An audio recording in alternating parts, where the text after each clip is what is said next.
দর্শক, আমি দাঁড়িয়ে আছি ঝালকাঠি জেলার 4 নং রানাপয়সা ইউনিয়নের 1 নং ওয়ার্ডের নলবুনিয়া গ্রামে। বন্যার পানিতে দেখেন কি অবস্থা হয়েছে, রাস্তা দিয়ে চলাচলের মতো অবস্থা নেই, যাতায়াত অবস্থা তো একদমই বন্ধ হয়ে গেছে পানির জন্য। তো এখন সাধারণ মানুষের খোঁজখবর নেওয়ার জন্য পাশে এসে দাঁড়িয়েছেন রানাপয়সা ইউনিয়নের 1 নং ওয়ার্ডের সম্মানিত মেম্বার, রানাপয়সা ইউনিয়নের সম্মানিত ছাত্রলীগের সভাপতি মোহাম্মদ সাগর খান। মানুষের, অসহায় মানুষ এবং সাধারণ মানুষের খোঁজখবর নেওয়ার জন্য তাদের পক্ষ থেকে সবাই, সাধারণ মানুষ যাতে ভালো থাকতে পারে বা কোনো সমস্যায় পড়ছে কি না বা কীভাবে তাদের সহযোগিতা করা সম্ভব, আশেপাশে কোথাও স্থান আছে কি না যাওয়ার জন্য, ভালো একটা স্থান যাতে কোনো সমস্যা না হয়।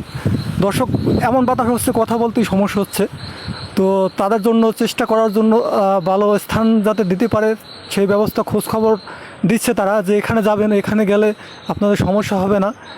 এবং মেম্বারের পক্ষ থেকে খাবারের ব্যবস্থা করছেন, শুকনো খাবার, যাতে রাত্রে কোনো সমস্যা না হয়। দর্শক, আমরা তাদের কাছ থেকে জানতে চাই বন্যা শুরু হলে তারা আসলে কী কী পদক্ষেপ নিতে চাচ্ছেন। ছাত্রলীগের সভাপতি, তিনি এখন কিছু কথা বলবেন। আপনারা জানেন আমাদের দক্ষিণাঞ্চলের ঝালকাঠি জেলা ঝুঁকিপূর্ণ অবস্থায় আছে। আপনারা যে যেখানেই থাকুন না কেন, স্ব ইউনিয়নের স্ব ওয়ার্ডের যে সাইক্লোন সেন্টার আছে সেখানে আসবেন, সেখানে আইসা আশ্রয় নেবেন এবং প্রয়োজনে আমাদের ছাত্রলীগ ইউপি সদস্য বা ইউপি যারা আছে চেয়ারম্যান সহ তাদের সাথে যোগাযোগ করবেন। আমরা আপনাদের সর্বোচ্চ চেষ্টা করব সাহায্য সহযোগিতা করার জন্য। আপনারা সবাই ভালো থাকবেন, সুস্থ থাকবেন, আপনাদের জন্য শুভকামনা রইল। যদি বন্যার সময় কেউ যদি একটা সমস্যার ভিতরে পড়ে, তো আপনাদের কাছে যদি জানানো হয়, আপনারা কি কোনো ব্যবস্থা গ্রহণ করবেন? এটা একটু আমাদের সামনে বলেন। যদি আমাদেরকে ইনফর্ম করা হয় আর তারা যদি সমস্যার ভিতরে থাকে, অবশ্যই আমরা তাদেরকে আমরা যতটা পারি সাহায্য করার।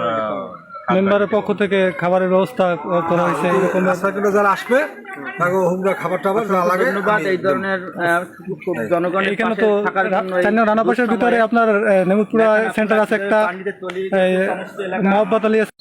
আপনাদের অসংখ্য ধন্যবাদ, কারণ আপনারা এই যে বন্যার পানি রাস্তাঘাট তলিয়ে গেছে, তারপর আপনারা ঘর থেকে নেমে মানুষের ঘরে ঘরে খোঁজখবর রাখতেছেন, সাধারণ মানুষের কাছে যাচ্ছেন, জিজ্ঞেস করতেছেন তার কী কী সমস্যা। তো এই যে খোঁজখবর নিচ্ছেন, আপনাদের অসংখ্য ধন্যবাদ। আর যতটুকু সম্ভব আপনারা চেষ্টা করবেন একটু সাধারণ মানুষের কাছে জানার জন্য তারা কী অবস্থায় আছেন। দর্শক, খুবই বাতাস হচ্ছে, আসলে কথা বলতেই সমস্যা হচ্ছে, কখন কি ভেঙে পড়ে গাছগোছ। দেখেন যে নেমুদপুরা সরকারি প্রাথমিক বিদ্যালয়, 25 নং নেমুদপুরা সরকারি প্রাথমিক বিদ্যালয় মাঠে পানি উঠে গেছে। দেখেন জনতা, আসলে সাধারণ জনগণ এখানে দেখতেছে ঘুরে যে কি অবস্থা, মানুষ আসলে খুবই অসহায় হয়ে পড়তেছে। আসলে আমরা কি বলবো, আর আসলে বলার কোনো ভাষা নেই। পানি তলিয়ে গেছে খুবই। যেখানে আমরা আশ্রয়কেন্দ্র, আমাদের যেটা আশ্রয়কেন্দ্র, এখানে একটা ভবন আছে, ভবনটা দেখেন চারপাশে পানি উঠে গেছে। তো আসলে বন্যায় কী হয় জানি না, তো পরবর্তী আপডেট দেওয়ার জন্য চেষ্টা করব। তো সবাই ভালো থাকবেন, সাবধানে থাকবেন।